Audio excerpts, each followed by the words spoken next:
Noong November 1938, mas malaki at mas grabe pa ang ginawa ni Hitler sa mga Jews. Pinasok ng mga Nazi ang mga Jews sa kanilang bahay at ibang mga buildings na pag-aari nila.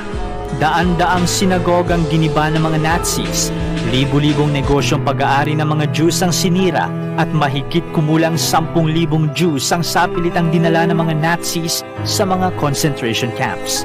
Sa dami ng mga nabasag na salamin na nagkalat sa kalsada, nagmukha itong mga kristal na kumikinang. Ngayon, kilala ng mga Germans ang nangyari bilang Kristallnacht o The Night of Broken Glass. Maraming bansa ang nagpakita ng pagkadismaya at pagkagalit sa ginawa ni Hitler at ng Nazi Party. Isa na dito ang US. Pero wala kahit isa sa kanila ang nagbukas ng kanilang pintuan para sa mga kaawa-awang Jew refugees na kailangang tumakas sa Germany. Sa lahat ng bansa sa mundo, isa lang ang handang tumanggap sa mga refugees. At maniwala man kayo o hindi, ang bansang iyon ay ang Pilipinas.